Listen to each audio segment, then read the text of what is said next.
There's a story of a man from China, a Chinese person who uh, experienced a horrible thing in his life. His little child of 2 years old was kidnapped. Devastating, beyond imagination, what he went through. And he began a plan. He planned a plan to find his child. And he gathered his belongings and transportation, and he went about it. I don't know what the details are, but he looked for clues. He looked for signposts as to who was in the neighborhood at that time, what was seen, followed the clues. He went on a journey, a long journey. It took him 25 years to find his child. Of course, when he found his child, the child was obviously grown up, an adult.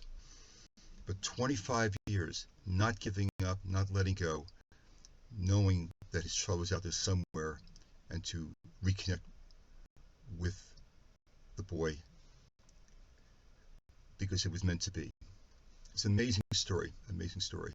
I bring this story up because we are now in the part of the Torah involving civil laws, and one of the laws is against kidnapping. It's a very serious charge, involves penalty of death.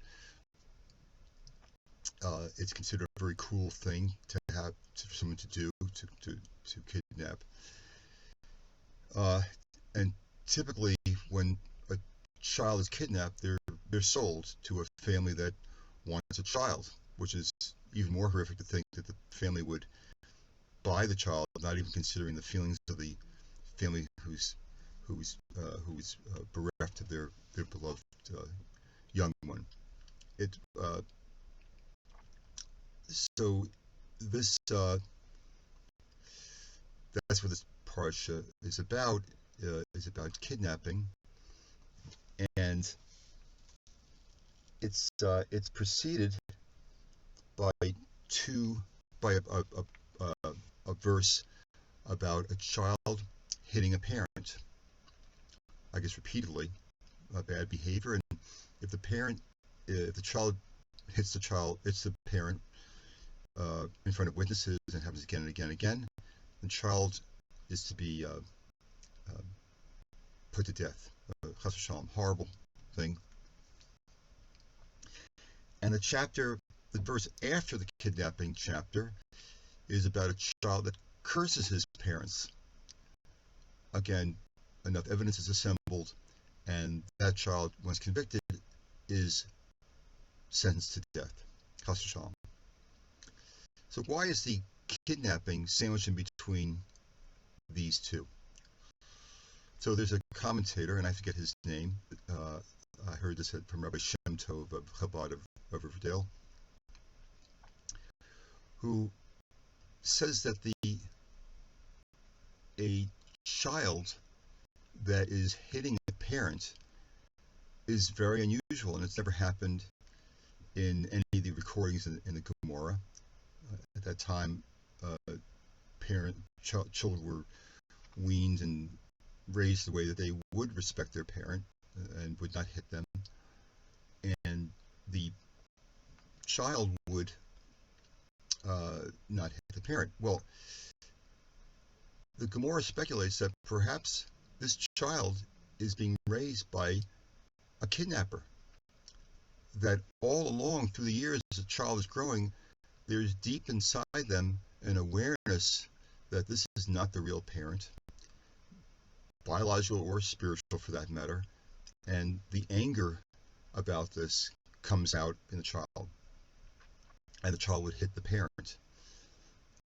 And similarly, the paragraph after the kidnapping verse is about cursing the parent. Similarly, if the parent is a kidnapper, the child is also going to curse the parent. No, basically saying to the parent that you're not the kidnapper, you're not my parent. You are not the person who brought me into this world, who was supposed to raise me in this world, to give me the values I'm supposed to have. I have the values of my original parents, and you're against those values, obviously because you're a kidnapper, and in many other ways. You're not meant to be my parent. I'm not supposed to be here. So there's a rebellion that the child brings on against the kidnapper, the kidnapping parent. So that explains how come there's these paragraphs precede and follow the kidnapping verse, the law against kidnapping, that the child that hits a parent can be, put to death, God forbid. Child that curses a parent can be put to death. But in the case of a child that's been kidnapped, this is not their real parent. They're posing as a parent, and the parent, therefore, the kidnapper, is going to be subjected to this attack from the child. And it's a sanctioned attack. The child is allowed to do this. They're not going to face any penalties of the sort that are described in those two paragraphs, those two laws.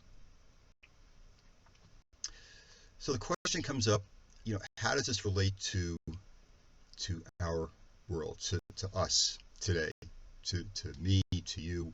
What can we gain from this? And another commentator brought something that's very, very profound. And I want to preface it actually with a story about myself and my daughter. So it's been very.